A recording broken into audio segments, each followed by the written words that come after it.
Madam Chair, we are ready to get started in the north whenever you're ready, but no rush. Good morning. Sorry. The meeting of the Finance and Sustainability Advisory Committee of the Silver State Health Insurance Exchange is called to order. This meeting has been properly noticed in accordance with the open meeting law of the state of Nevada. And we will have a roll call. Ms. Cornier? Present. Mr. Dickinson? Present. Can you please, the white button? Present. Mr. Lloyd? Present. Ms. Niehaus? Mr. Walters?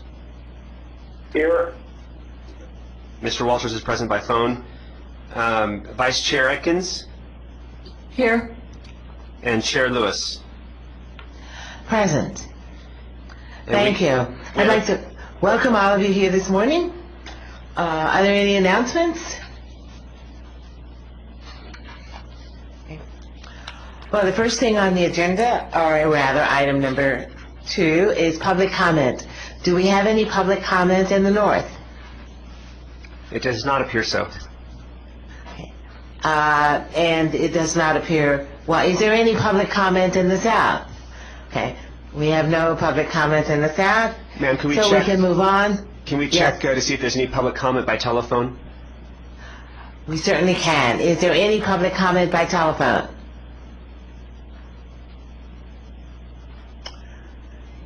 Doesn't sound like it. There doesn't appear to be any.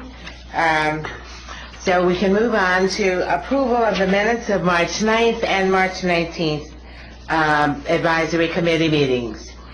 Have we had an opportunity to review those minutes? Are there any corrections to the minutes? May I then have a motion to approve the minutes of March 9th and March 19th? This is Chris Canoyer. I make a motion to approve. Is there a second to the motion? Second, this is Lynn Atkins. It has been properly moved and seconded that the minutes of March 9th and March 19th be approved. Any discussion on the motion? All in favor of the motion, please say aye. Aye. Any opposition? Thank you very much. The minutes are approved. The fourth thing on the agenda this morning is discussion and possible action regarding the status of work completed for the committee, including the committee calendar, information provided at previous committee meetings, and committee recommendations approved by the board. The first thing we'll take is committee calendar. Mr. Hager, can we discuss that? Absolutely. For the record, John Hager, Executive Director. The committee calendar is on page 1 and page 2 of agenda item number 4. In the past, we talked about the developing the key principles for the financing options. The board approved that at the April 12th board meeting. We also spoke about the projected operating budget of the exchange, and the board has approved the expenditures that were outlined to the committee as a living document. That will likely change. Well, it probably already has changed. But in general, those are the categories of expenses as were discussed in the last meeting and approved by the board again on April 12th. The big items for today are talking about the financing options, and the committee approved using a fee for dental plans, a fee for vision plans, a Medicare exchange referral fee, and an advertising fees. So we have looked at these statutes, and it has been indicated to us that we do have the authority to collect revenues for advertising, and staff will work out the details regarding how we want to do that and what kind of standards we want to put in place. We have also outreach to a Medicare exchange organization. We plan to speak with several others, and we'll get an RFP out on the streets to determine what the best company to send referrals to would be. The big portion of the discussion today will be centered around what are the major funding options for the exchange. Specifically, what do we charge the insurers or the consumers, and how do we charge it, or do we try to get revenues other than those items we've already discussed? The dental, vision, Medicare exchange, and advertising fees, that is a very, very small portion of the total revenues that would be needed. A majority of those would come from either carriers, consumers, or some type of other fee or tax. And so, Madam Chair, if you'd like, I can continue with this report beyond the Yes, committee please. calendar. At previous meetings, the committee received the regulations. The final rule that was issued on March 12th and finalized on March 27th can be found at the link provided on page 2. The committee recommendations approved by the board included, as we said earlier, the 8 key principles: stability, reliability, and predictability, encouraging participation, minimizing adverse market impacts, flexibility, sustainability options, routine monitoring, evaluation, and accountability, transparency, and protecting special populations. Should note that the sustainability options item is the major portion of the discussion for the next agenda item. There are 3 options within the sustainability options, and that is one thing that the committee needs to determine which direction we'd like to go. Do we consider ourselves a business? Do we think we add value to the entire market, or are we a public good? And so we'll talk about that in agenda item number 5. Remember that the key principles provided or approved by the board is a mini strategic plan, a way for us to consider the items to consider in our decision-making process. So we need to consider stability, reliability, and predictability. We need to consider protecting special populations and all of the key principles in between. The board also approved the committee's recommendation of expenditures that are found on the bottom of page 3 and top of page 4. The board deferred approval of the revenue section of the budget pending information from staff and the advisory committee on the viability of several line items. One of them was allowing us to accept funds for advertising, and we have confirmed that we can do that. Again, we need to determine a few rules around that, but staff can take care of that part of it. And the other part was reaching out to some Medicare exchanges and determining the viability of Medicare referrals, and that is a viable option as well. So I don't think that the committee needs to reconsider those. I think the board can will likely, I don't want to assume anything, but it is likely that the board will approve those items based on the committee's recommendation from the previous committee meeting and those confirmations. So as discussed, the main item is what is the lion's share of the revenues? Where is that going to come from? And that will be discussed in agenda item number 5. So with that, I'd be happy to take any questions. Are there any questions from the committee? Any questions from the public? Okay, I don't think there's any action that we need to take on that discussion at this time. So let's move on to item number 5. And Mr. Hager, if you will review that for us, that will be helpful. Absolutely. For the record, John Hager. So as discussed, key principle number 5 talked about funding options, sustainability options. And again, there are 3 different ways that we can determine which way we'd like to go. If we wish to frame the exchange as a business, then financing should be dependent on those who conduct business with the exchange. So basically the insurers that sell products in the exchange or the consumers. If the state wishes to convey that the exchange adds value to the entire market, then financing mechanisms could be broader and include carriers inside and outside the exchange, healthcare providers, or other entities who benefit from the decrease in uncompensated care and overall healthier population. And if the state wishes to frame the exchange as a public good, then the financing mechanisms could include an even broader range of healthcare stakeholders and or the general public. So if it's a business, The exchange would be considered a distribution channel for insurers to sell health insurance. As such, as is the case with current nonprofit exchanges, the consumer pays a fee either directly to the exchange or through the premium paid to the carrier for the use of the exchange. If the exchange is providing value to the entire market, because there's additional entrance into the insurance market, the risk pools will grow, adding stability to rates. While those with pre-existing conditions will add cost to premiums, those normally healthy individuals that would not have otherwise purchased insurance will reduce costs. Additionally, the amount of uncompensated indigent care would be reduced, lowering the cost that hospitals must write off, easing pricing pressures on insurers. If the state pursues this option, the exchange could pursue fees on the entire individual and small group fully insured market, on the entire fully insured market, on the entire market fully or self-insured, or on other entities such as hospitals or other providers.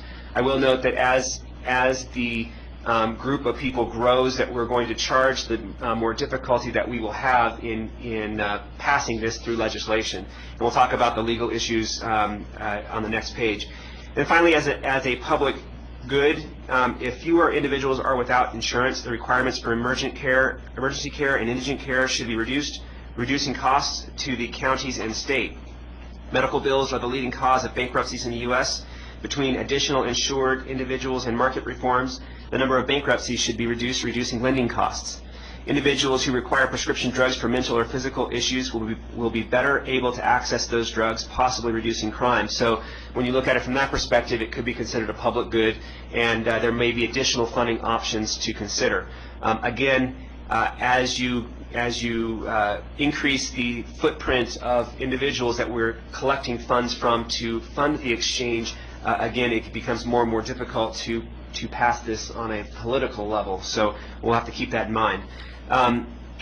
So NRS 695I-200 sets out the purpose of the exchange, and while it refers to qualified health plans which are sold outside of the exchange, there's no reference in statute regarding plans outside the exchange. Therefore, it could be inferred that the legislature was only providing authority to the exchange to establish a marketplace. Furthermore, 695I-520 says that nothing in the act shall, or no action taken by the exchange shall be construed to preempt or supersede the authority of the commissioner to regulate the business of insurance within the exchange. Again, this could indicate the legislature's intent that it was simply to provide a marketplace and the exchange was meant to be fully self-sufficient, that the authority of the exchange is limited to those plans offered in the exchange. So we're just trying to set the, I don't want to say this is what was in the minds of the legislators, but in our statute, in our NRS 695I, there's nothing specific that says that we are affecting the market outside of the exchange, simply that we are creating a market inside the exchange. NRS 695I-370 indicates that the board may adopt regulations to carry out the duties and powers of the exchange. And .210 indicates that the exchange may apply for and accept any gift, donation, bequest, grant, or other source of money to carry out the duties and powers of the exchange or the board. These statutes give the board the authority to adopt regulations to charge fees for products sold within the exchange. It is unlikely that these statutes can be interpreted to provide the board with the authority to charge fees to the entire market. So I think we've discussed this before, but if there are, if the committee decides to recommend to the board that this is simply a business and we are creating a distribution channel for insurers, then we, and in that case, we will only charge the carriers and the consumers within the exchange. The board, we think, has the regulatory authority to create fees to make the exchange self-sustaining. However, if we want to charge it to anybody beyond the exchange, then it will likely require statutory authority, either through the statutes that the DOI has, or some other statute, and so we would need to pursue legislative changes. Going on to page 4, financial issues. Because the exchange must be self-sustaining, the exchange must charge fees to cover expenses. However, fees based on enrollment are difficult to predict, especially if we don't have any historical data to predict enrollment. So we have data that says this is the number of uninsured in Nevada, and we kind of can break that out between who we expect to go to Medicaid and who we expect will be eligible for the exchange. We have the number of insured individuals, and we have the number of number of people that are insured under group plans, under small group plans. However, we don't know what the uptake will be on the exchange. We have no historical data. We are guessing it's going to be around 100,000 the first year. I think it was between 100 and 150,000, but we don't know for sure. So it is. I mean, we're going to estimate it as best we can, but for all intents and purposes, it's a guess. We don't have any data to suggest how many people will actually take this up. We don't know what the impact of the Affordable Care Act will be. We have very different assumptions from the Congressional Budget Office compared to the Office of the Actuary in CMS. And I think our own DHHS, Department of Health and Human Services in Nevada, is somewhere in the middle. So again, it's anybody's guess. And I think the uptake assumptions range from about 25% up to 70%. So that could significantly change what we get in enrollment. So if we expect that we're only going to get 25% of people that are eligible to go onto the exchange, and we set a fee that is a little bit higher to take that into account, and then we get 70%, we're going to have a lot of excess funds. Now, the way our fund is set up, we would push that back into lowering the rates in a future year, so we can make it work, but we want to try and be as close as possible. On the other hand, if we were to choose a enrollment assumption that's on the high end, where we think we're going to have 70%, and we set a low fee, and then suddenly we get 25% for uptake, we're going to be significantly lower than our expenses, and we'll have to borrow money from the general fund or borrow money from somebody, get money somehow. So we need to take that into consideration. We don't know where our enrollment will be in the exchange. We're going to do our best again to try and figure it out. We've got PhDs working on this, but again, it's anybody's guess, and you can tell by the 25% uptake to the 70% uptake at the federal government level that this again is anybody's guess. It should be noted that qualified health plans are required to be the same both inside and outside the exchange. So if you plan on, as a carrier, providing a qualified health plan in the exchange market, you are required to also sell that qualified health plan outside the exchange market, and that qualified health plan has to be the same both inside and outside, the benefit design as well as the premiums.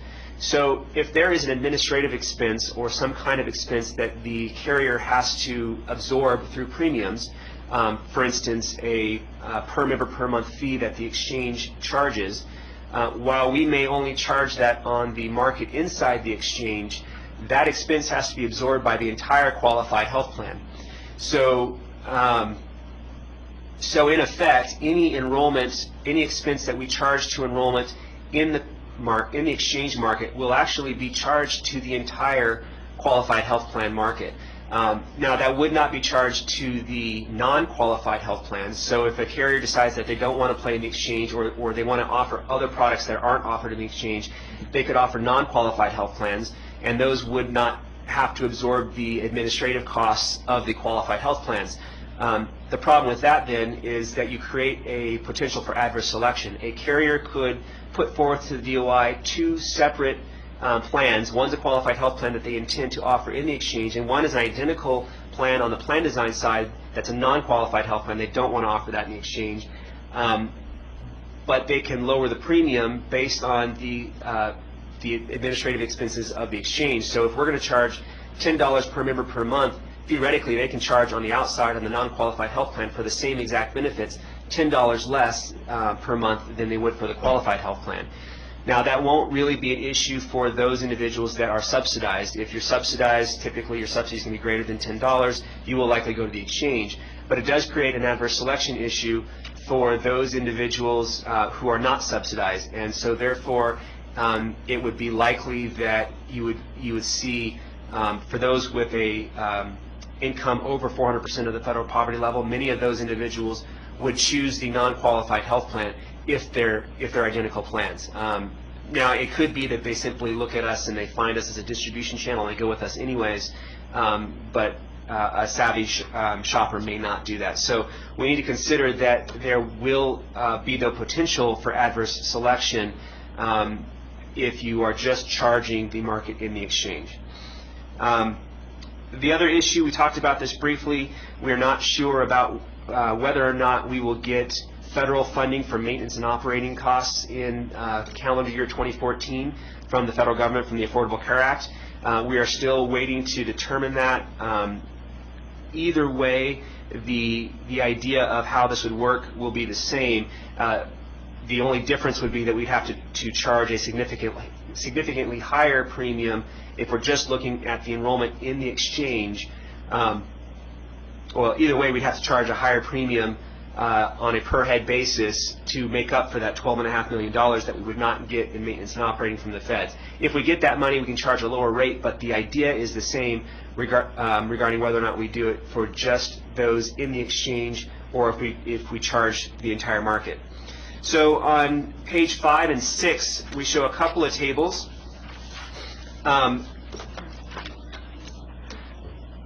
So yeah, I guess we should have had some markers on it. It's a little bit better to see if you were able to do it in color. The top line is blue if you have color, would be the fee that would be charged if you charge just the exchange market. Now again, we have to keep in mind the expenditures are a living, breathing document. They will change. We have not yet received the bids for the BOSS RFP. We have not selected a vendor for the eligibility engine. So depending on where those fees end up, these lines will change. The idea here, though, is to show it's basically an illustration of where these would be based on the enrollment in the expected enrollment in the exchange market compared to the expected enrollment or the individual and small group enrollment. So the idea is, do we charge, in this case, just the exchange market, or do we charge the entire fully insured small group and individual market? So again, the top line on table 1 is the cost for just the exchange market. The middle line that gently slopes up would be the estimated amount that we would charge, and so that's the fee charged, and that's green if you've got color. And that fee, the way we did this here, the fee was charged to the entire small group and individual market in the first 3 years, in 2014, 15, and 16, and then just to the exchange market in 2017 and beyond. And so then the bottom line, which is red if you have color, is the total small group and individual market price. So the idea is, if you charge exactly what's required, we wouldn't build up any type of reserve. And while I don't want to hold on to a bunch of cash, because that's less money that can go into making coverage more affordable, it is prudent to have an operating reserve so that we can pay our expenses on a day-to-day basis. And about a 30-day operating reserve is comfortable. It allows us to pay some of the big bills as they come in. So the goal would be to get a 30-day operating reserve. So if we were to go with this plan, we would charge the entire individual, small group, fully insured markets a per member per month fee that is just a little bit higher than what would be required to break even, and that would build up some reserves through 2016, and then we could stop charging that to the entire market and only charge it to the exchange market. At that point, the enrollment will have 3 years of enrollment. Well, by the time we figure out these rates, we'll have about a year and a half of enrollment. So we'll know what the first 2 years of enrollment are. We'll be able to better predict what we expect enrollment to be. While there will be some fluctuations, they won't be nearly as big as they will be in that first year. And so at that point, we're charging a rate that's slightly less than what would be required for the exchange market only. So we'll draw down those reserves and get to a point where it's almost exactly where it needs to be, so we're not making money or losing money by about 2019, and that keeps our 30-day reserve about where it needs to be. So if you were to think about this in terms of how many days reserve we would have, in the first year, we might have 20, 30 days reserve, maybe 40 days reserve. It might actually build up in 2015, 2016, up to maybe 100 days reserve, and we start drawing that down. The idea was to try to make these increases very gradual, so it kind of eases into the market. If you, again, charge the entire individual small group market, you reduce the potential for adverse selection between the exchange and the outside market. And again, you're considering that possibly this is providing a benefit to the entire market. The idea behind it is to benefit the entire market is that you are adding individuals to the market and therefore increasing the risk pool, and you're stabilizing rates. Again, we talked about it earlier.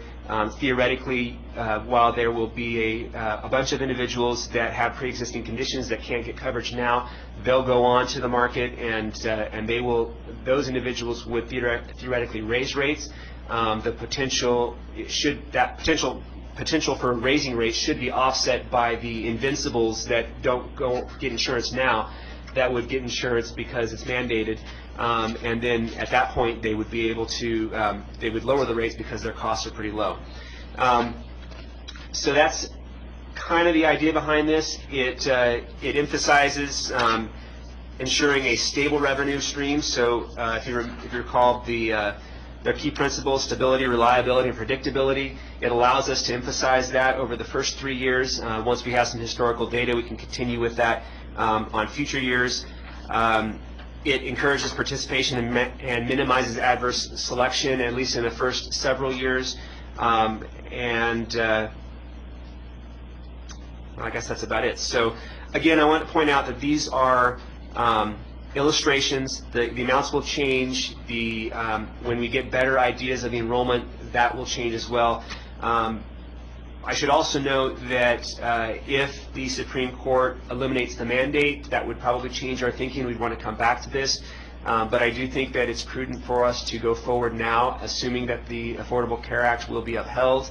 And then if it changes, we can change it at that point. I know it's only about a month and a half, 2 months away, but the deadlines for bill drafts are coming, so it'd be helpful to have direction from the committee and from the board. With that, it's a mouthful. I'll be happy to take any questions. Are there any questions from the board? In the north?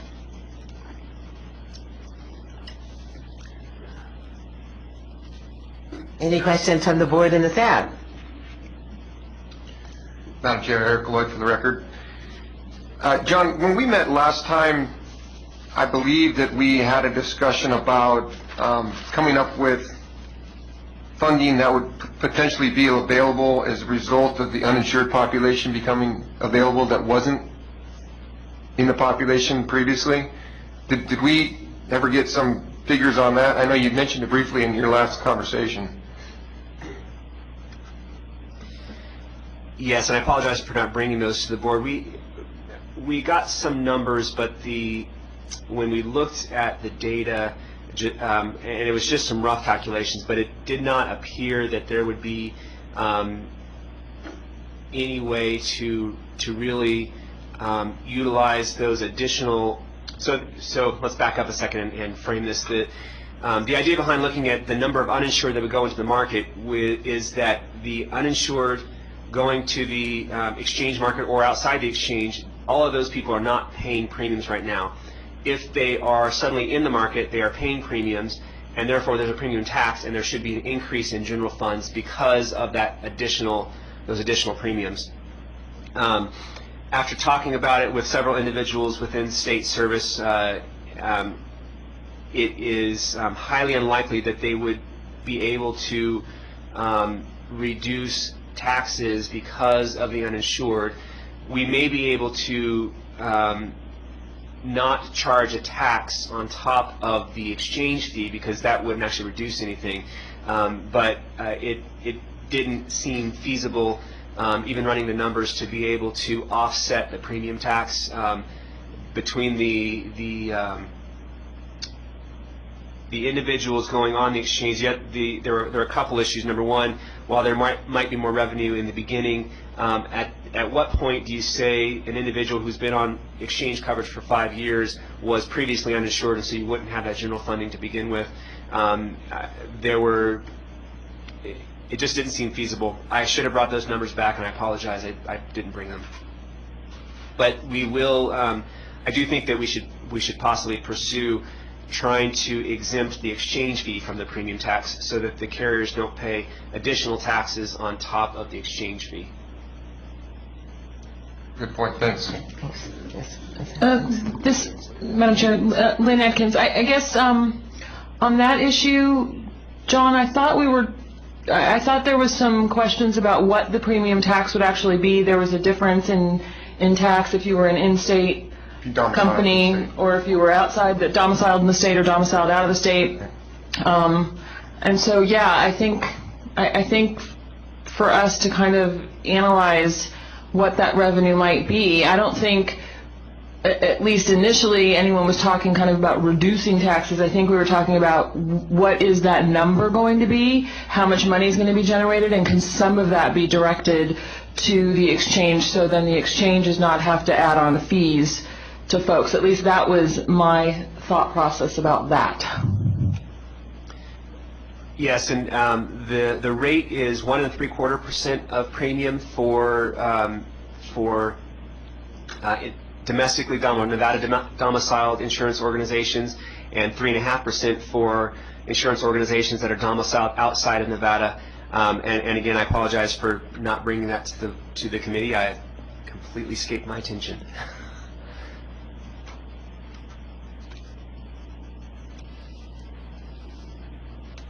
Okay, do we have any other questions regarding that, or do we need some additional information? LaVon Lewis for the record. And this is John Hager. We can, if the committee would like to pursue that option, we can still pursue it with the recommendation here and come up with data and then bring it back again if the data is different, or you can put parameters on it if we expect it to raise a certain amount of money or a certain percentage of the fees, then we can go forward. If not, then we won't. Or there's a lot of different ways to do that. I had hoped to get direction from the committee today. If that's not possible, I understand we can come back with additional information on that. We are having our next board meeting, I think, is on May 10th.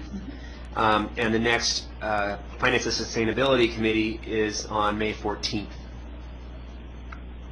And Madam Chair, for the record, Kevin Walters.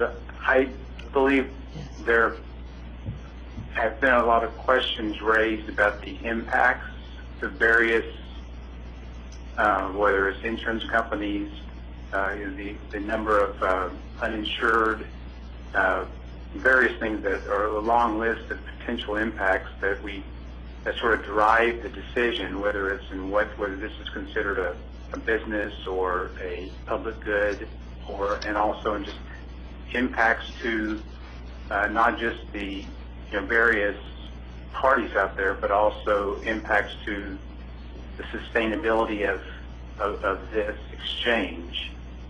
I feel like there needs to be some kind of an impact study done where we can see actual projections of the impact to the public as well as the impact to the exchange itself before we can make a recommendation. That's just my perspective.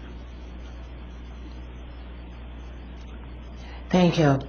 What are the other comments regarding the decision on what way we're going to go, whether or not we're going to consider the exchange as a business or providing value to the entire market or as a public good? Well, I'll speak. This is Lynn Atkins, Madam Chair. That's okay. I mean, I don't feel comfortable that I have enough information, and maybe it's just me. And I don't think, therefore, I would feel comfortable voting on a particular final sustainability recommendation for the board, and I don't know how to explain to the board how we got to that decision. So, and maybe what we do today is discuss some of these options a little bit more. I don't know. I'm just kind of struggling kind of where we are. I just feel like this is such a huge decision, and there's just not enough information. Yeah, Madam Chair, for the record. That's exactly my point. You're not the only one. I strongly believe that, and would suggest that the discussion today be to come up with directions to John and staff on how to put together the information we need to make a decision. Yes. Yeah, Eric Lloyd for the record. I share that concern. Ms. Atkins.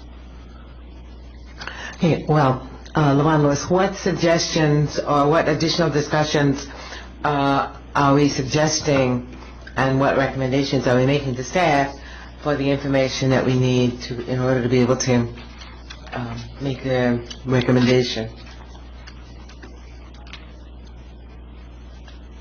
Madam Chair, for the record, Kevin Walters. My suggestion was to do an impact study, both on the various parties, whether it's insurance companies or others, the effect on the number of uninsured that would be reduced, and a projection done of the various options on the actual financials of the exchange itself.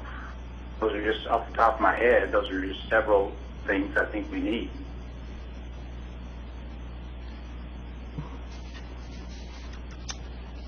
This is Renee Niehaus. I agree with Kevin, but I'm also looking at this, and so right now the only option, am I missing something, is the only option we have right now just the per member per month fee? Is that the only thing we're talking about that's been presented, except for the premium taxes that we had brought up before? There are a number of options there. You could do a per member per month fee on just the exchange market, a per member per month fee on a widening array of different insurers. You could do a percent of premium. You could do, you could request general funds. You could request other fees of some type. But right now, all we have, right now we've been concentrating on the per member per month, because that's what we're talking about right now. That's correct. If the committee would like to pursue looking at general fund, and I guess we do need to provide an idea of the potential premium tax that would be raised by the number of uninsured that will have insurance. So if we review that item, then there is potential for getting some general fund dollars to offset the per member per month cost, at least potentially in the beginning. Again, it's very likely that even though there may be this additional money, that money's probably been spoken for, but we can request it. One of the concerns that I have is that if we go too far outside of the box, if we go too far away from a per member per month fee, and we go that direction, we tell the carriers, okay, we have reduced your fee from $6 to $3 because we expected to get general fund money, and they start setting rates this fall and into the winter, and then the legislature in June says, no, that's not going to happen, and suddenly we are going to be in the hole. So my concern is if we assume too much and use too wide of a footprint for collection, that will be very difficult to reverse if the legislature or the governor do not fall in line with that. So, so that's kind of why we've been focused on the per member per month fees. I think that this could easily get passed through the, well, as I said, we probably only need regulatory authority, and the board can approve the regulations to charge fees to just the exchange market. Whether that's per member per month or a percent of premium, either way will work. We've been focusing on per member per month as opposed to percent of premium because that is a little bit more, it's a little bit easier to predict because you only have to look at the enrollment and expenditures of the exchange as opposed to also looking at the expected premiums of the products. So it's one less variable to consider. So that's why we've been going with the per member per month idea. It also, well, so then the other option that I think is possible if we create the right framework for it is that we go for a per member per month fee to the entire individual small group market as we presented here. with the discussion that we've had, with the information that we've got, and the potential for the unknown for the actual enrollment in the exchange the first year, I think there is a good argument for creating that additional stability. One item that I forgot to mention that's in the report, the temporary reinsurance program that is charged to the entire market, small group, large group, individuals, fully insured, self-insured, that those premiums go to pay for extreme expenses of plans for individuals. That is a temporary program that lasts from 2014 through 2016. So that's another reason why we felt it was kind of in alignment with that program, that we would charge the fees to the entire market as opposed to just the small group market. So while the potential is there to get general fund dollars, I'm concerned that if we do that and it goes sideways during the legislative session, that we would be scrambling to find additional resources of revenue. I do appreciate the need for an impact study to discuss the impact on the number of uninsured. I would ask for a little more detail on what the committee expects to get. These requests need to be very detailed to make sure that we don't spend a lot of money out of scope for the project, that we don't get a product back that didn't answer what we asked for. So if we do in fact want to go with the impact study, that's fine. We can do that. We can work with the staff at probably at DHHS and DOI and probably our consultants to figure out what the impact would be on the number. So far, what I've heard is the effect on the number of uninsured. So if I could get a little more clarity, I hope that answered your question, first of all. It does, and I just had one more press thing the- to add to that. Oh, sorry. I'm sorry. Yes, it did, John, thank you. But I did have one more question before you started in with the impact study. Do we not, as a committee, though, before we start talking about the fees that we're going to apply, determining what we are as an exchange, either we're a business or these three options that you gave us. So wouldn't that be one item that we would need to discuss and determine before we went to the next level? Yes. That's certainly an item that, LaVon Lewis for the record, that's certainly an item that we could address, and we probably need to decide how we view ourselves, going forward. Yeah, Madam Chair, Eric Lloyd for the record. I was going to make that same recommendation. I think at this point, maybe if we can start narrowing down some items, and then we can focus on what the financing mechanism will be, who will be charged. I mean, I think at first, I'm sorry, I didn't remember your name out there up north. But I think at first, if we can just define how we see ourselves, either as a business, as a exchange providing value to the entire market, or exchange as a public good, then that'll kind of streamline where our conversations go along financing. Second. Madam Chair, Lynn Atkins for the record. Perspective was that we should first, and John, we should first determine who is going to benefit, whether it's insurance companies or if there is some impact on the uninsured. There are going to be, there's going to be a natural progression of responses to that, because things sort of, there are interrelated impacts whenever that changes. And those costs are passed on or not passed on to other parts of the industry. So I do agree with just, before we decide what we are supposed to be, that we should really understand, whatever information that would help us make a decision on what we are supposed to be would be helpful. I think the questions are raised, but we really don't have the answers.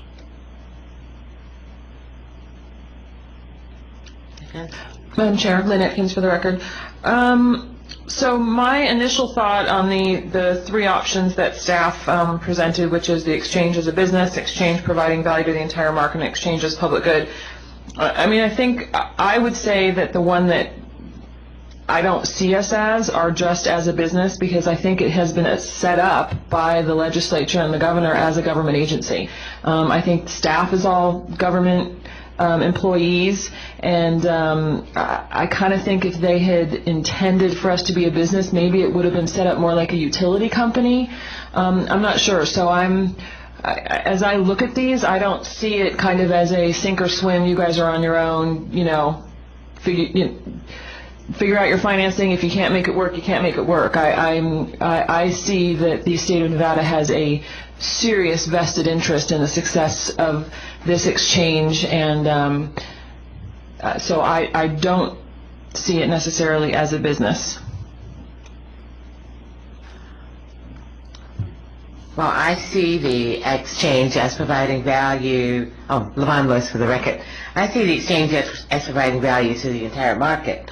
I'm not quite sure the legislative intent of the bill authorizing the exchange, but that's my perception of the exchange, that it does indeed add value to the entire market, and that we will have fewer indigents without insurance, and the hospitals will benefit. There will be a lot of benefits that will accrue from having the exchange and the Affordable Care Act in general. Then these benefits will accrue to all of the participants, including small businesses and brokers. So I really see it as providing value to the entire market. I'm not sure we can take it so far as to say it's for the public good. I don't think necessarily that the legislature would go along with that, but certainly adding value to the entire market is an area that I see as being very much what the exchange will do. Madam Chair, Any other comments on that? Walters. Yes, Madam Chair, for the record, Kevin Walters. I'm just reading the actual 5 points on the purpose of the exchange. I think the question that is raised is, what is the primary purpose? And to me, in reading that, my understanding of it is that the primary purpose is to establish a market so that small employers that currently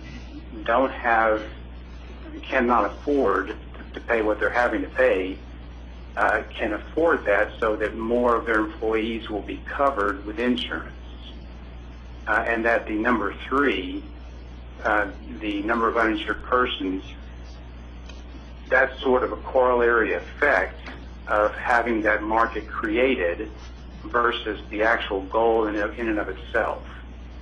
That's just my reading of it. I don't know if I'm the only one, but if I'm correct that is the purpose, then I think we need to understand. It's sort of like a chicken or the egg argument. We're trying to figure out the effect without really knowing or having agreement on what the purpose is. If we choose one purpose, there is one effect. If we choose another purpose, which is broader or more restricted, then there's going to be a different effect.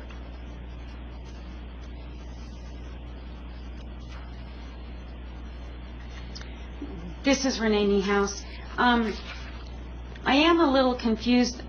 I mean, there is a lot of similarities between the entire market and the public good, because there's a lot of overlapping. So, can somebody explain to me what's the difference?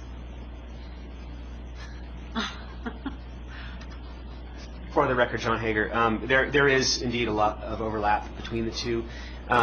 So first of all, the difference in funding for entire market versus the public good. The public good model would say we should be funded through taxes or general broad-based fees. Mm-hmm. So that's a big difference. If you're saying that the exchange is providing value to the entire market, then you kind of need to define what the market is. So you could say it's the entire individual small group market, or it's the entire insurance market. You could say that providers are included in that because if there are more people with insurance, there will be less need for indigent care, and so the counties and the state will not have to pay as much. The hospitals end up gaining in that case. Then again, the general fund ends up gaining in that case as well. But I will point out again that most of the, I would say that all of the money for the savings for the general fund for reductions in indigent care have already been taken, or have already been assumed by the Medicaid expansion and all the other issues that we have going on. But yes, there's a lot of overlap. So you could say again that, well, the hospital issue is a public good issue. When you start getting into bankruptcies and crime, that really is more of a public good, as opposed to the hospitals being not being uncompensated as much. It is a lot of overlap, but the main difference that we have to determine is the main difference is the funding and how we would collect the funding.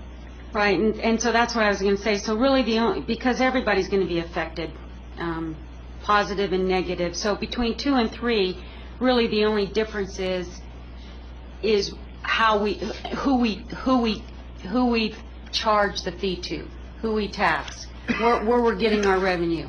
Is it going to be the market, which is going to be more carrier-driven, basically, or if it's public good, it's more tax general fund? For the most part, that is the clearest distinction. But again, when you start getting into issues like bankruptcy and crime reduction, that is most definitely public good only. Madam Chair, for the record, Kevin Thank you. Walters, it seems to me we must first agree on the purpose. Once we agree on the purpose, we will be able to address the various options for structure and the various impacts those structures would have, so that we can make a recommendation.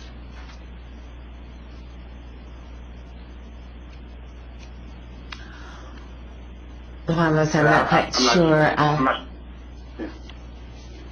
I'm sorry. I'm not sure Yes, we Mr. agree on Watson. the purpose yet. Mr. Walters I stated that think he's we not do. sure. I think we have. Well, I'm not quite sure what I don't understand what you mean by the purpose.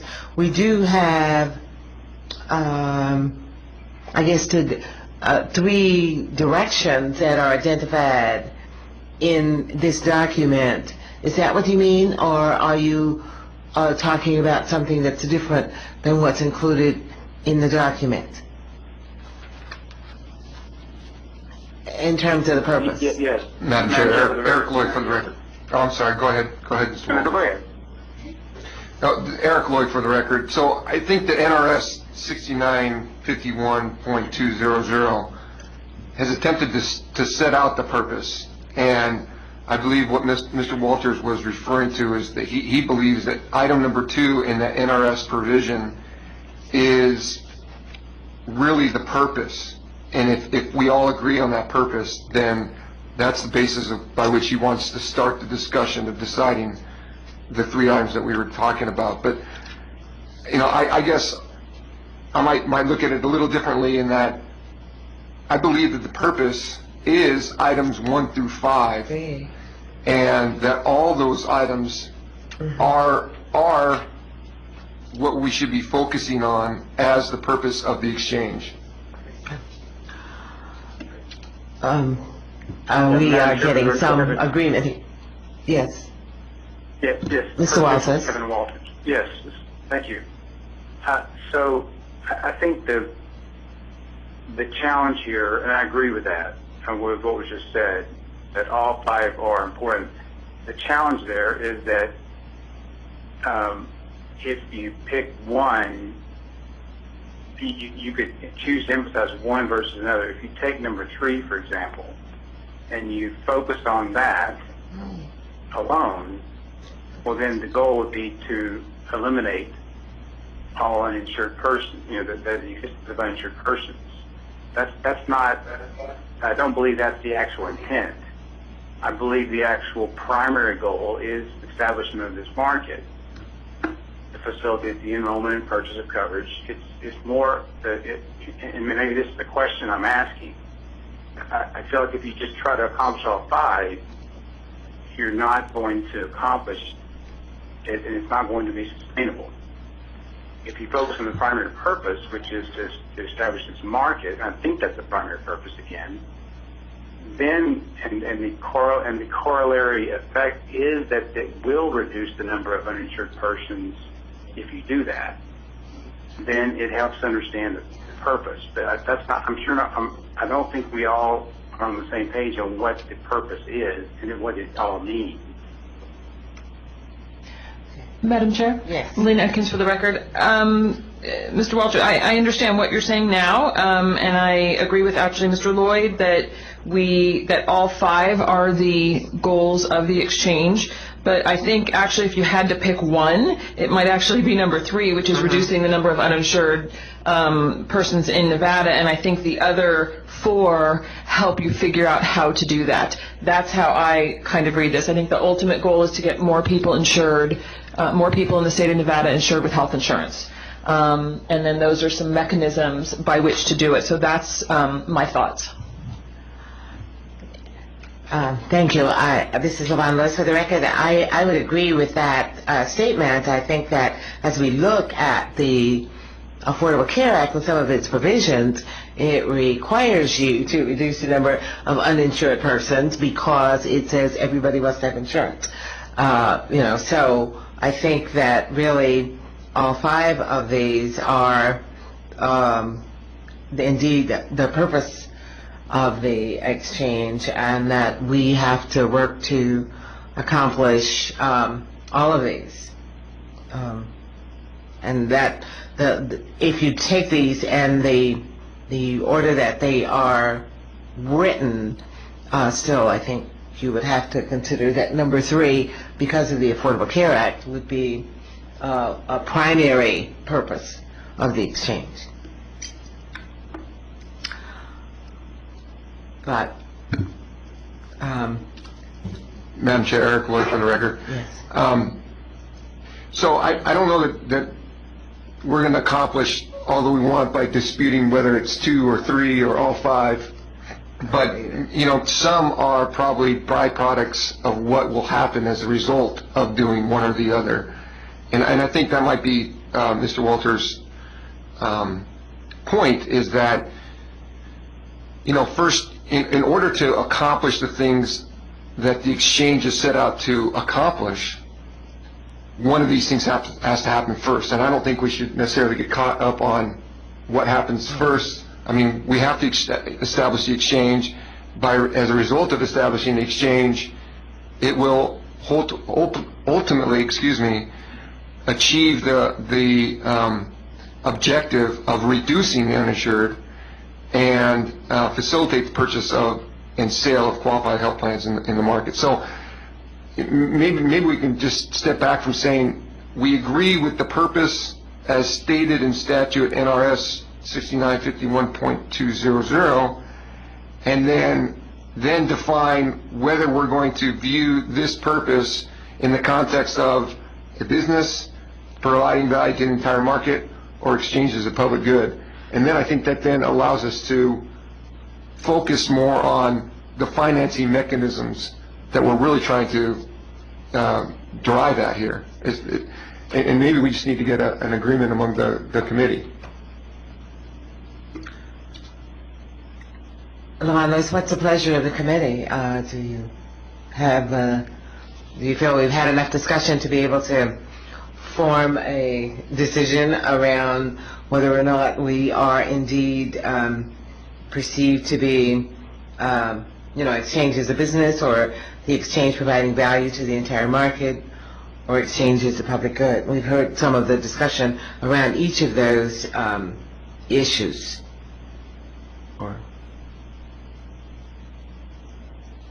Any comment? For the record, John Hager. It may help just to take a straw poll on where people think that, where the committee is at on yes. each of these three, and then we can try and focus at that point. We were just about I agree with- Madam Chair, for the record, Kevin Walters, I agree with that straw poll. Before we do that, I would make my point, I suppose. I think that was a good summary just now on what I intended. One complication is that, and this gets into the impact study. Let's say that the primary goal was number 3, which is sort of what I heard some people believe, and I accept that. If that's the case, then the question would be, what would the impact be on the various constituents? For example, if you reduce the number of uninsured, and just at a very high level, what that means is there are impacts on those that are employed that cannot afford insurance. So that affects the businesses that employ them in the employment market, if you will. It affects for those that are not for all that are insured. It affects how many come to hospitals, and therefore how much hospitals have to take care of and not be reimbursed for. Natural progression of that is that affects the contracts that the hospitals make with insurance companies. That therefore affects the cost to the employers. So it's a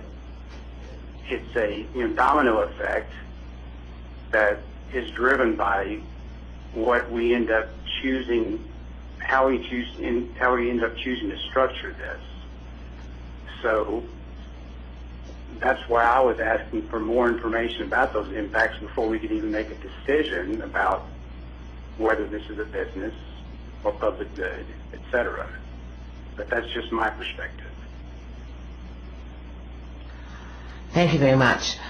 Do we want to just take a straw poll or, on how we perceive the exchange? So, let's say, those who think that the exchange is a business, could you just identify your thoughts about that? This is Scott Dickinson, for the record. Yes. I guess first all I'll say is I do agree that there are clearly downstream impacts, positive impacts to a variety of stakeholders. But I think ultimately our goal, in my opinion, should be is the exchange should be self-sustaining. So treating it more as a business and charging those that are directly using the exchange makes more sense. And I also think that is consistent with what we're seeing in other states. Yeah, I think the models that we're seeing in other states are largely driven by fees charged to those that are directly using the exchange. Thank you for those comments. And in light of those comments, I'll raise that question again. Those who see the exchange as a business and that financing should be dependent on those who conduct business with the exchange, namely individuals and businesses purchasing insurance and carriers selling insurance through the exchange. Can I get some feeling about that? Chris Canoyer, Madam Chair. Yes. So I agree with the comments, and I've struggled with really the exchange as a business or the value to the entire market, because I think fiscally we should look at any new programs, can we make it self-sustaining? So I've struggled with even comments on either, because my basic principle is everything should be self-sustaining. So I can agree with the comments, and I think what has been done in other states is relevant, that's how they've set theirs up, and long term, I think that will help us succeed. Madam Chair, if I might. Yes. For the record, John Hager. So one of the items provided at the March 19th committee meeting was what other states were doing for their funding. Utah assesses a $43 per subscriber per month fee Now, it's important to note that the Utah Exchange funds their brokers. The brokers are not subsidized by the carriers. They're not paid for by the carriers or by the individual or the employers. But about $6 of that is retained by the exchange to pay administrative costs associated with facilitating enrollment and aggregating premiums on behalf of the insurers.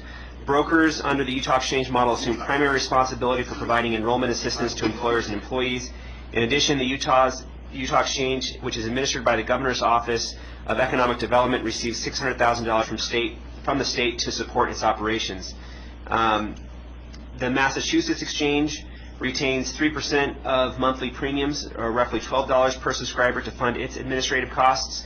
Unlike the Utah Exchange, the Massachusetts Connector offers subsidized and unsubsidized health insurance to individuals, as well as subsidized health insurance to small employers. Although there are some meaningful differences between Massachusetts Connector and the Affordable Care Act Exchange, the federal requirements of an exchange are modeled largely after the Massachusetts Connector.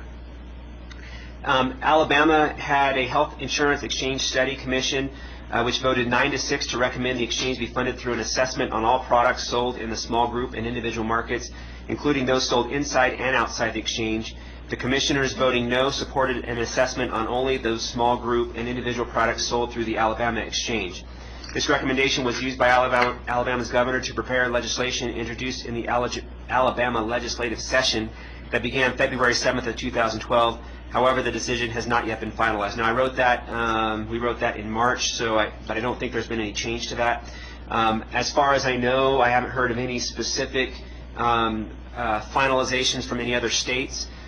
Most other exchanges that are out there are nonprofit organizations, the ones that are already established.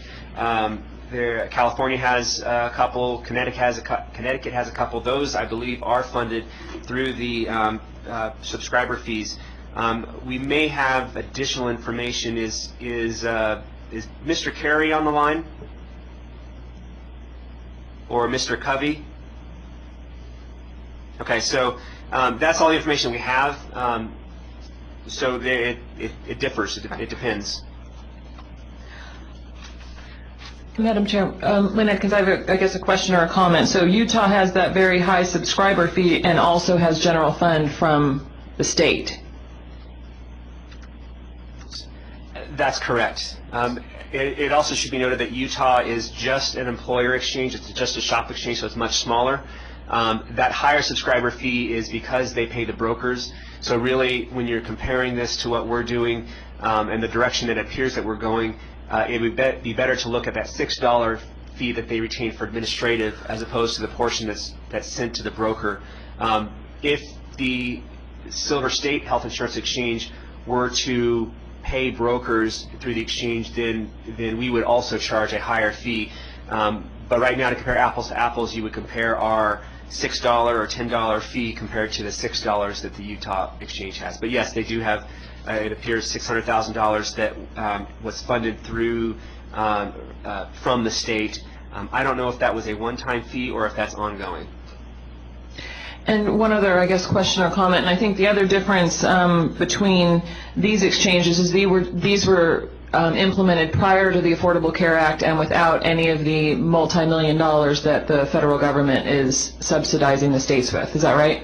That's correct. The requirements were much different. This is Renee Niehaus. My question is, depending on if we chose that we're number 2 or number 3,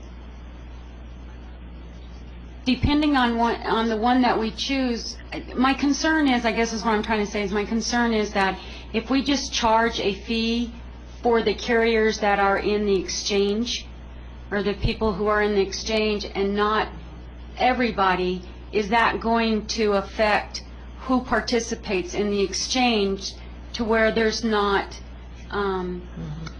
good availability and good plan, or good options for the people?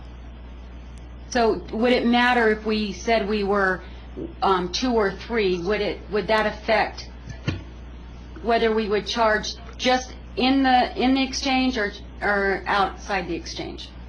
And I'm just referring to carriers. So let me make sure. Well, so a couple of things. Let me make one other comment. just posted on the web 5 hours ago, Alabama passed the law yesterday to charge the entire small group and individual markets. So there you have it. You've got one other state. Oh, I'm sorry. The House has passed it, not the Senate yet. So they've got it halfway passed. Your question was, would we create an adverse selection situation if we charge just inside the exchange? And there is a potential for adverse selection if you charge one group of carriers, or if you charge one group of individuals. If you provide a series of products for an individual, and one product is more expensive than the other, then that individual, if everything is equal, would theoretically choose the cheaper product. Doesn't always happen, but in general, on a wide scale, that would be what happened if you consider, economic theory that, the consumer is informed. You also have to consider that currently the Affordable Care Act says that if you have, if your income is under 400% or 400% of the federal poverty level or lower, you will get a subsidy. That subsidy will likely be greater than the charge for the administrative expenses of the exchange. So you would likely get adverse selection, or proverse isn't really a word, but you would get selection into the exchange for those that have the ability to get a subsidy. For those that can't get a subsidy, those individuals would likely go outside the exchange to a non-qualified health plan. Right. Now, because the qualified health plans are required to be identical inside and outside the exchange, you would not get that situation for qualified health plans. The question would be how many non-qualified health plans that carriers choose to continue and license through the DOI, through the Division of Insurance. The adverse selection would occur between the qualified health plan and the non-qualified health plan. The potential would be there. Lamont Lewis, as I see it, options 1 and 2 really have the exchange as a business.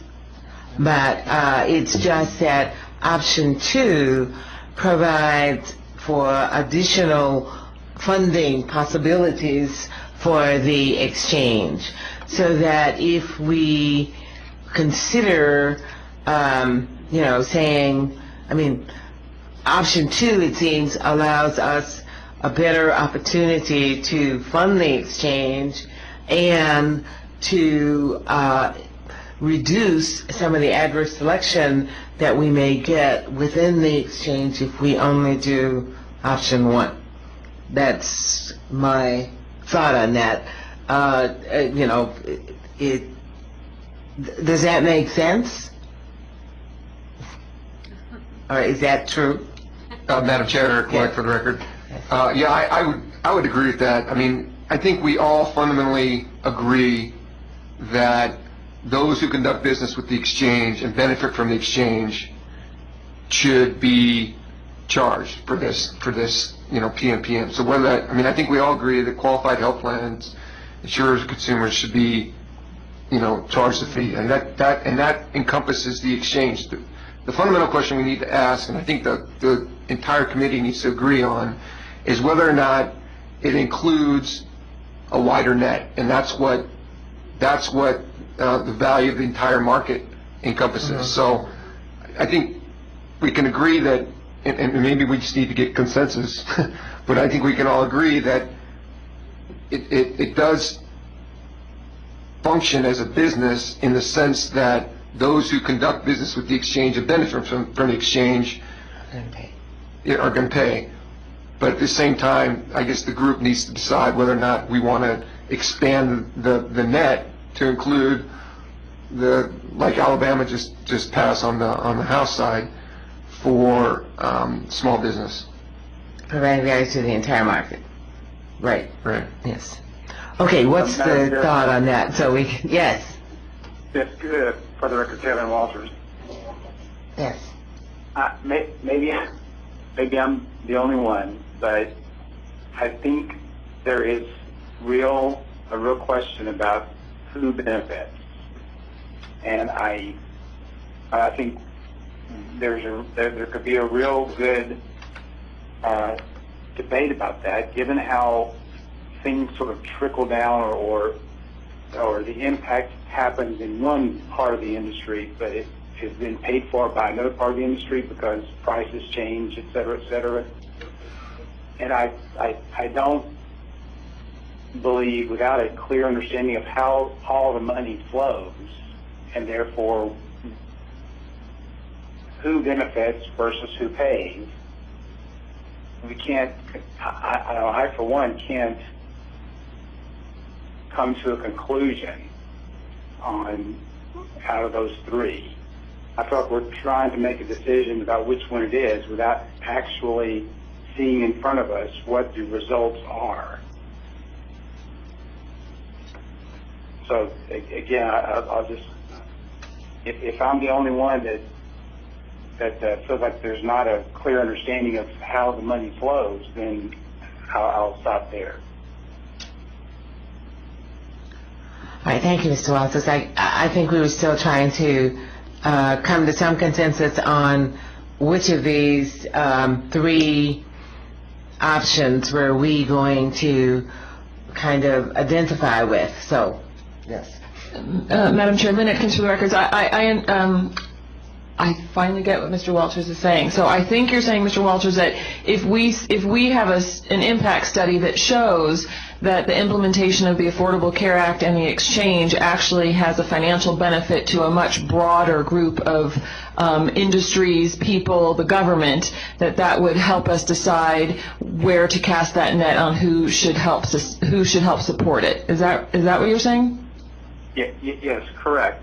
So, because and having been in the industry for many, many years, where the money flows typically for any uninsured person is it ends up being passed on in the end to, buyers of goods and services, or those who pay taxes, because that's who ends up funding the actual cost that is passed through the providers to the insurance companies, which is then passed on to the employers, who then raise their prices for government entities who raise taxes to fund for uninsured costs. So I think right. that a clear understanding of that is the driver of the decision. And I think without having any data, I think I had brought that up at the first meeting or second meeting, that my really general thought was that all of us, and I mean everyone in the state of Nevada, in some fashion is paying for those who are uninsured. And the idea between this is if you get more people insured, that it should lower costs for everybody across the board because you'll have insured people, and the discussion that we had. So that is, I think, why I initially had kind of brought up, well, what about the state of Nevada kind of pitching in some fashion rather than just charging those who have the user fee. So I think we're kind of back to that kind of basic discussion again, which was why I think we had asked about the premium tax and how much that would generate, and I think we're trying to get a sense of what all of our options are. But for purposes of these three, I guess the three choices, I just would have to say that I'm still on the wider net. I'm still on the public good. And that's even without an impact study, that's just where I am personally. Any comments from any? I'm at the providing value to the entire market, but that's, it seems that we're coming up with some divisions. Are we on the straw poll? We're on the straw poll. Yes, we're on the straw poll. Well, for the record, this is Eric Lloyd again. I believe that there are components of the entire market. Obviously, if the exchange's business, I believe that's part of the entire market, right? So I guess I would tend to agree with Mr. Atkins, excuse me. It would be more of the entire market. Actually, you said public good, so. But my vote would be around benefiting the entire market. But that's where I'm. That's where I'm at. I don't know if we're taking like a entire market and one for public good. Okay. Chris Knoyer, Madam Chair. I would go for entire market. I think public good, I mean, I see where you're coming from, but I think it's just too broad. And it's going to be tough to narrow down exactly. I do agree with what you said, that everybody in some way is paying for the uninsured. But for what we can affect, I think we need to narrow it to it's probably the group that's in the entire market with the insured or the insurers and the providers in the hospitals. Any, what's the comment from the members up north on that particular issue? Straw poll. This is Renee Niehaus. I struggle between 2 and 3, and I agree with the last comment that I think 2, especially for the first, we can always change it down the road in a couple of years or, try and make some changes to it, but I think 2 is probably going to be a little bit easier to manage and to implement first go round, but ultimately, I think everybody in the state of Nevada is going to be affected positively by what happens in the exchange. So, so to determine who's going to, if everybody's going to be affected by it, how do you make everybody pay for it? I don't know. It's just, that one to me is a little bit harder, so I'm for 2. This is Scott Dickinson. I could support either 1 or 2. I really don't favor 3. Okay. Do we have any other? Mr. Walters? I can't, like I said before, I can't, without having more information, I cannot give this problem. Okay, thank you. Well, we have 5 votes really for number 2 and 1 vote for number 3 and 1 vote that really, 1 person who really feels they need to have more information.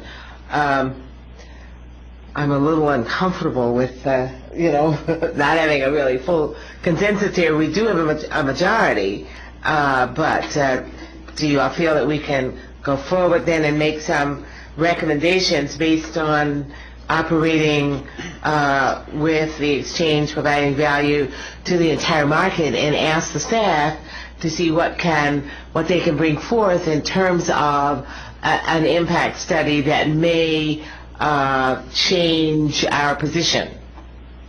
Does that sound reasonable to the, in other words, we'll move forward in terms of making some recommendations, assuming that we are an exchange providing value to the entire market, but we will ask for an impact study if that is feasible, so that we can look at that and see if we need to revise our decision in this vein. Madam Okay. Chairman, this is Renee, and I agree. Yes. I agree with that. Okay, thank you. All right, now that we have kind of settled in on who we are, I guess, in terms of an exchange providing value to the entire market, we need to have some further discussion, if that's possible at this time, of the items that are identified in number 5. In other words, are we going to consider per member per month fees or other fees to qualified health plan insurance issuers rather, or consumers, or do we want to just table this discussion until the next meeting? Yes. No, Madam Chair, Eric Lloyd for the record. I think that if we can agree that we're moving along the premise with the caveat that the impact study could have an impact on further financing decisions, clearly, but if we move in the direction of agreeing that the exchange provides value to the entire market, I think then we can start working down the path of deciding what financing options make the most sense in the context of serving the entire market. Again, leaving open the option that should the impact study suggests that there are more or less individuals that are truly affected by the exchange, then we can modify our decisions. But in the spirit of trying to keep the ball rolling and trying to get something that John can present to the board, I think we should decide which of the financing options we can all agree on, taking into consideration the entire market. Madam Okay. Chair, for the record, Kevin Walters, Yeah. I agree with that approach, and I think that's a reasonable approach. And also, because of another meeting, I need to drop off at this time. Thank you. Thank you so much, Mr. Walters. I have another meeting too. Matter of fact, I got to fly to Los Angeles. But, okay, do we want to consider then per member per month fees or other fees? I think that's a given, yes. I would suggest that. I would suggest that we considered per month fees to qualified health plans, insurers or consumers. Well, there are two options presented in the document that we have. One is a per member per month fee where we will have Affordable Care Act funding provided for the maintenance and operation, and the other is where there is no reserve generated and Affordable Care Act funding would not be provided for maintenance and operating in 2014. Since we don't have an answer to that question, do we, Ms. Day? No, we don't. Madam Chair, if I might, for the yes. record, John Hager. So I'm not. We're not asking for a specific per member per month fee here. Okay. We are asking for the concept of whether or not you want to do per member per month or percent of premium, and then I would hope that the committee would recommend charging just a little bit more so we can generate an operating reserve so that we can pay our bills on a day-to-day basis, and so we would charge a slightly higher rate than what the market would require, so we can generate a reserve, and then we'd no longer have to take advances from the general fund and be able to carry over from fiscal year to fiscal year. So my biggest concern is to make sure we can pay our bills, and the question of whether or not the Affordable Care Act funding is available for maintenance and operating in 2014, that is going to be decided by the feds one way or another. We can't change that. The reason why we put it here as two different tables is just so we could see an illustration of the two different items. But I would suggest that if the funding is available, we would want to lower our rate to match that required to generate the reserve. If it's not available, we need to charge a rate that is appropriate so that we can cover our expenses and generate a small reserve in the meantime. One thing I would like to note, so I think we're past the exchange as a public good. I would agree with the committee that a lot of the value is to the entire public, but I don't think it's realistic to expect general fund dollars. Now, we will bring back at the next committee meeting the expected general fund generation from those uninsured going to the exchange, and we'll try to get that for you. But other than that, I don't see any way to possibly get others on board with getting funds from that kind of a source. And then going back to, just to kind of recap, the reason that we wanted to charge, why we suggested that we charge the entire market at least for the first 3 years, was because it's a much more stable market, and we don't know what the uptake for the reserve for the exchange will be. That said, if we go forward with the exchange providing value to the entire market, if the committee is considering requesting that the legislature enact legislation that charges the entire market, if we're going to consider that continuously in the future, or if we do want to recommend a sunset and then just charge the market. But again, if the committee says that it's providing value to the entire market, that shouldn't make a difference in the first 3 years as opposed to the final years. The final thing I'd like to note is if we want to go forward with the impact study, I need to know very specifically what we would like to study.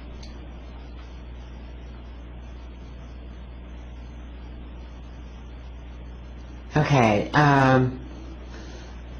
well, if someone has some suggestions as to what needs to be included in that impact study, I think Mr. Walters did make some recommendations, and we will have to ask him further for, to codify that so that we can be very clear on what he feels we need to see in that impact study. But do some of the committee members have some comments on that? Madam Chairman, this is Renee Niehaus. I think Yes. some of the information that would probably be very helpful is the estimated additional premium tax that Yeah, that has was one of been the things. forecasted to come in, and I think that the estimated uninsured that would be coming in to the exchange. And we do have premiums. I mean, we have an idea of what the premiums would be, do we not? Do we? For the record, John Hager, we know what premiums are today. We know they will go up. And honestly, that is about as clear as we possibly can get on what we expect the premiums to be. So I would not, typically premiums go up about 10% per year. Maybe a little bit different for plan design changes, so you could say maybe 5 to 8% per year. That's about the range. So probably somewhere between 5 to 10% per year is what premiums typically go up. The problem is that we don't know what impact the Affordable Care Act will have on premiums. The whole 1,000-page law is creating a whole lot of market disruption, a whole lot of unknown, and when carriers have that unknown, they build it into their rates to make sure that they can maintain solvency. And theoretically, the reinsurance risk adjustment and risk corridor programs should diminish that. We are hoping that there is not a huge increase in premiums. I would guess that if you were an actuary trying to be conservative, you would probably guess at a 20 to 30% premium increase that first year, and then things would settle down after that. So again, a lot of answer for we don't know, but we'll do our best to guess. Okay. The second. Lynn Atkins for the record. John, I think at the very beginning, when the healthcare exchange in Nevada was established, PCG did a really thorough overview of healthcare in Nevada, which I believe included, I might be wrong, but I believe it included costs of the uninsured, I guess, ramifications of who was paying for costs for uninsured, and if they didn't do it, I'm assuming there's already studies out there that kind of show that, but there we go. Yes, PCG. I think PCG's done some of the stuff that we had back in this last summer that maybe we could either get updated or this group could look at, and that might help expedite getting some of the information to the committee, and maybe if we could at least post that to this subcommittee's website or email it to everyone so that they can at least look at it from last summer. I think that might help. So that's my thought. And Madam Chair, Eric Lloyd for the record, I think there's also a question we need to answer around the funding of the Navigator, because I believe that that's not funded through federal funds up until 2014. Is that right, John? Did I say that correctly? That's correct, and our recommendation is going to be that for the summer and fall of 2013, we're going to need navigators prior to open enrollment and during open enrollment. That will be an expense that we have to incur. We can request an advance from the general fund in any given fiscal year of 25% of our total expected revenues. If we start charging fees on January 1st, what we can do is request a general fund advance starting in July, cover our costs for navigators, and then use the fees that we generate in the first half of calendar year 2014 to pay back the general fund. So I think we're okay on that one. It's not really a concern of mine at this point. Great. Thank you. Okay, so I guess we need to then accept Ms. Atkins' recommendation on how we get some additional information for the impact study so that that can be updated and we can just take a look at that as a committee to see if that changes our perspective any in terms of who we are. We then need to consider recommending to the full committee some of the financing options that are identified here for the exchange. And do we need those recommendations to go to the committee on the 19th of May? And do we have another meeting before that time? I think we do. The next board meeting is We meet is on May the 10th. 10th. The next Oh, board the meeting is next May board 10th. meeting and is May 10th. And Correct. Our meeting is the 19th. Okay. I thought ours was the 14th. Ours is the 14th? Ours is Okay. the 14th. Yes, the Finance and I'm not- Sustainability okay. Committee, the next meeting is the 14th. The next board meeting, I believe, Right. is the 10th. The 10th. Right. Okay. So if we want the board to consider this at their next meeting, we need to make some recommendations at this point. Are we comfortable in recommending a per member per month fee or for qualified health plans? No? Madam Chair, Chris Canoyer. Yes. I think we need more information to say how much, to say who it would affect, because I think qualified health plan is narrow, and we've been talking about potentially doing all small Right. and individual, Mhm. and that I think is, at least as I read it, is too narrow, and I'd be willing to go forward with the recommendation that we think there should be a per member per month fee, but we haven't determined who that fee would be applicable to yet. Okay.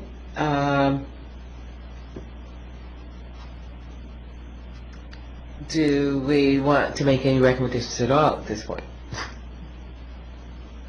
Madam Chair, Eric Yes. Lloyd for the record. I think that we're going down that path of deciding who is inclusive of that fee, right? So qualified health plans may be one component, but as you go down the list of financing options, you talk about dental, vision, Medicare providers. Then, we talked about the advertising fee, which we understood it was legal for us to pursue. So I think that, my recommendation would be, if we're considering exchange providing value to the entire market, that we would consider, again, that wider net, which includes qualified health plans and others that are benefiting from the exchange. So I don't know if we need an impact study for that, or if we just say it's those that are benefiting from the exchange. I don't know, John, you have any thoughts on that? Yes, sir. For the record, John Hager. So first of all, the committee has already approved going down the path of Right. charging a fee for dental Yeah, vision. we are. And it was included here, but it helps to have it in the agenda and not need to talk about it when you don't have the agenda and then you need to talk about it, you can't. So the committee has already approved the dental vision fees and the Medicare referrals and the advertising fees. So that, to me, is already settled. But again, that is a very small portion of the total revenue required. So what we're focusing on here is how we generate the additional funds, and the focus has sort of been on charging carriers. You're really charging the consumers through the premiums, but so through the consumer, through the carrier, on just the exchange market or the entire insurance market or the entire individual small group market, and we'll have to figure that part out. Well, it seems to me that, Luan Lewis, for the record, that since we agreed that with the exchange providing value to the entire market, we would then look at charging fees to the entire market. But I guess how we do that is still a question.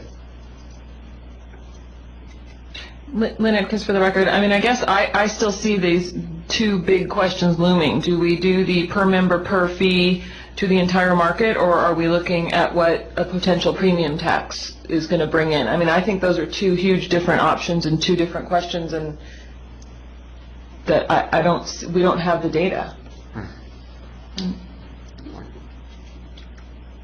And I agree with that, because I still want to look at the premium. Madam Chair? Yes. For the record, John Hager. So we've talked about doing an impact study to determine the estimated additional premium tax that the exchange would generate from currently uninsured individuals. I think that's part of it. And then there was a request for the number of uninsured that would be on the exchange market, or on the exchange, and then I would assume you want that separate from the number of individuals that would be on the exchange. Because Is that the same number? it's not the same number, it's because you will have uninsured going to the exchange, but you will also have currently insured going to the exchange. This is what makes it difficult. That's correct. If we supplant the premium tax revenue for all individuals, you're actually possibly losing money on those individuals that are currently insured and that go to the exchange. That's part of the concern that other state entities have had is if we end up assuming most of the market and we reduce the insurer's premium tax by the amount of the exchange assessment, we could fairly severely impact the general fund. And so that's the concern. We don't know how much of the current insured individual and small group market will come over to the exchange, but we can try and make those estimates. This is Lynn Atkins, for the record. I guess I'm not a finance person, so I'm going to speak in layman terms here. I guess I'm seeing that there's a few different options, even with the premium tax. So, and again, I have no idea what the numbers are, so I'm just going to make up numbers. So right now, if there's $10 million a year generated from the premium tax from insurance companies to the general fund, if there's going to be an additional $4 million generated for the general fund, I mean, maybe we could say we just need 0.25% or a very small fee of all of it, and then you don't have to separate the new people from the old people. Or maybe you say we're just going to take a small percentage. I don't think, at least I'm not saying that all of the new premium tax would have to go to support the exchange. Number one, I have no idea what that number is. But number two, if you could take a very small portion of all of it, maybe that will be able to sustain the exchange. So I guess I feel that there's a lot of different potential options if we were to see the numbers. And for the record, John Hager, we can provide you those the estimates. The other thing that will need to be considered if we make that decision is how long we do that. If we do it just for the first couple of years, if we continue to do that, at some point, as I stated earlier, 5 years down the road, when the exchange has been established and people have had insurance for a while, do we still look at those individuals and compare it to the 2012 uninsured, or are we going to adjust that to grab just those individuals that were uninsured in 2014 and compare that to 2015? Do we ease off it? Do we sunset it? There's a lot of different things that we have to consider. But we'll bring back numbers with the estimated additional premium tax due to uninsured individuals getting insurance through the market. We'll try to provide as much data around the enrollment in the exchange as possible, at least for 2014. Are there any other details that any members of the committee would like for this impact study? This is Lynn Atkins. I'm sorry. And can we also get current numbers, current dollar amounts that are generated from the premium tax? Yes, ma'am. And on that premium tax, John, can you break it out by group insurance and like maybe reinsurance carriers? Do you know what different product you're getting the premium tax from? We'll work with the DOI to provide information that's appropriate.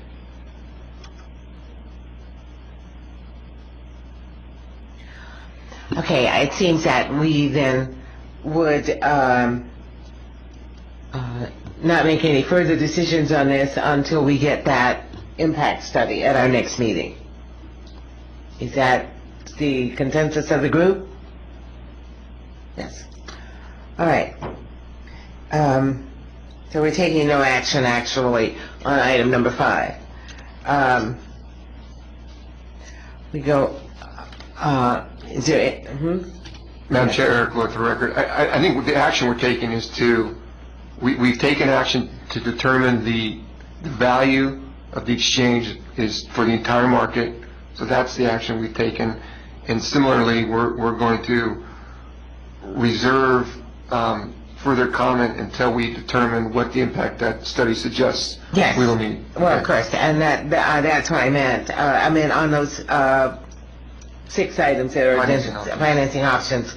We're taking no action on the financing options, but we are requesting an impact study to include the areas identified earlier, and we have come to consensus that the exchange does provide value to the entire market as we look at our financing options. Okay. Shall we go on to item number 6?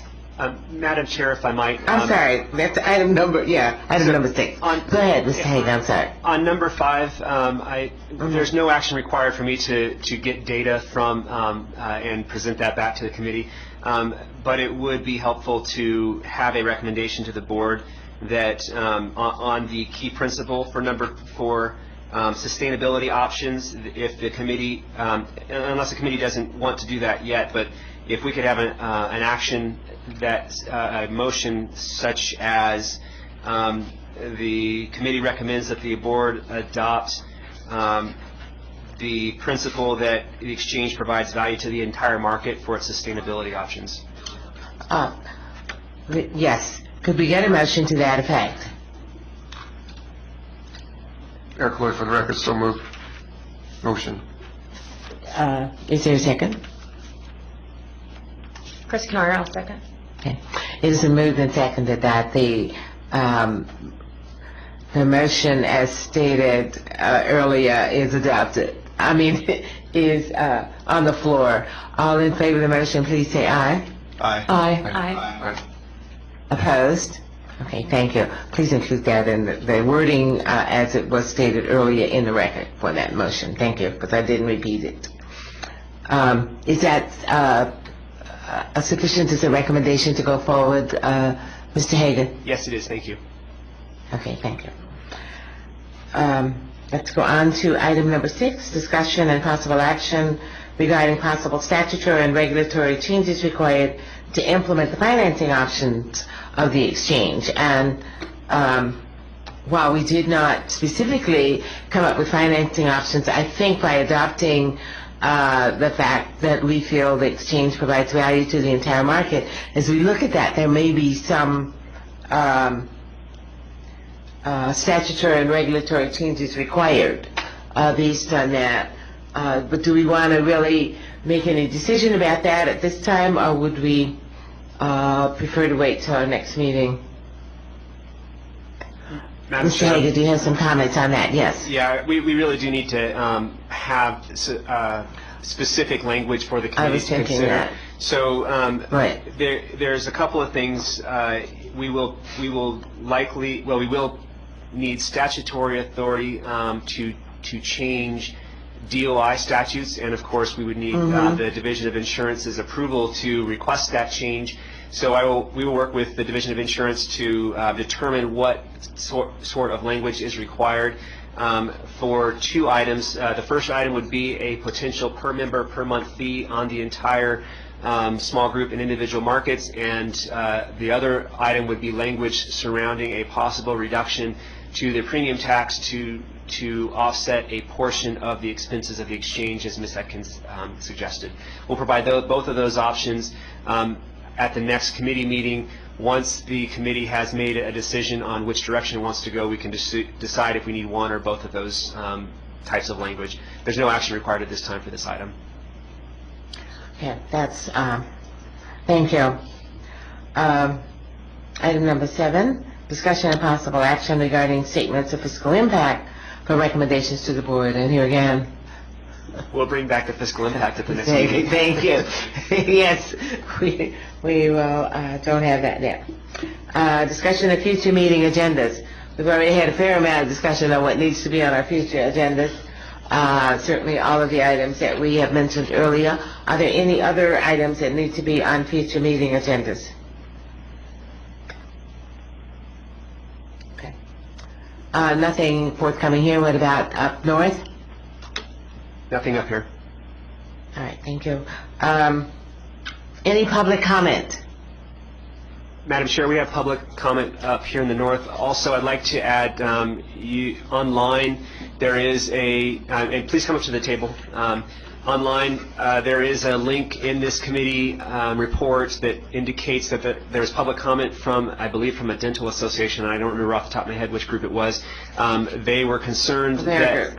they are concerned that we would charge the dental and vision organizations the same per member per month fee that we would charge for the insurers, and I indicated that it was not our intent to charge the same fee, that while we would charge a per member per month fee, it would be a proportionately lower fee so that there is not any, it would be a proportionately lower fee. So I don't know if they're still concerned about it, but we will certainly work to ensure that the fees are appropriate for the different products. We want to make sure that the fees are still offered on the exchange. And there is public comment up here. If you could state your name for the record, sir. Good morning. My name is Bob Crowell. I represent AFLAC. Could you spell your name, sir? CROWELL, and I'd like to thank the committee for undertaking this auspicious task that you have in front of you. Now, I've listened this morning to the sustainability and the financing options, and I just have a question. I'm a little uncertain. As many of you probably know, AFLAC provides benefits that are accepted under the Affordable Care Act, and so they're not part of that. When I heard the recommendation here today, that there's going to be a per member per charge for all, I guess it said small group and individual market insurers, both inside the exchange and outside. Are you contemplating that would include supplemental carriers who provide accepted benefits accepted out of the Affordable Care Act in the state of Nevada? I apologize for that. It should have been, and I think my intention was to propose that it would only be for health insured, for health insurance, for individual and small group health insurance, not for other supplemental products. Life, vision, all those items would be separate. So this is only for health insurance that would be charged. That helps immensely because, excuse me, I think the definition is health benefit plan. I mean, if that's where you're going to go, if you use the term health benefit plan, that does not include carriers such as supplemental carriers such as AFLAC under the state law. Thank you very much. Thank you. Thank you, Madam Chair. Any further public comment? Okay. We have one more up north. I don't know if you have any in the south. Okay. We don't have any in the south, but do you have it? We'll hear the one you have up north. They're here, and if there's anybody else, please come to the table. Go ahead, ma'am. Hello, I'm Dawn Costa, and I'm here representing Vision Service. Can you push the button, the microphone button? Hello, I'm Dawn Costa, and I'm representing VSP, or Vision Service Plan. And I would like to make several comments regarding the participation of Vision, standalone Vision in the exchanges, and would just like to mention that VSP covers about 27% of the Nevada population today with standalone vision programs, and we're one of the largest not-for-profit vision companies in the entire country. We cover 1 in 6 Americans. So VSP would like to offer that we would like to engage in talking about how standalone vision could participate in the exchanges and also help maybe arrive at any administrative fees. And staff will be happy to talk with you. Thank you. Thank you very much. Any further public comment? Any further public comments in the north? None here. Okay. Any public comments in the south? No public comments in the chat. All right, without any further ado, then the meeting is adjourned. Thank you very much.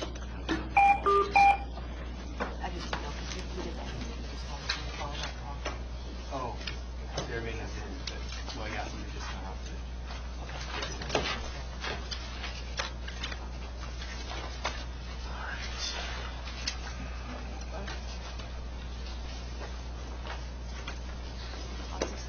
Yeah. So am I remembering correctly, I did a lot of the various committee schedules. Are there meetings scheduled through June for this committee? Yes, there's another one after, so it was May 14th and June 19th. Okay.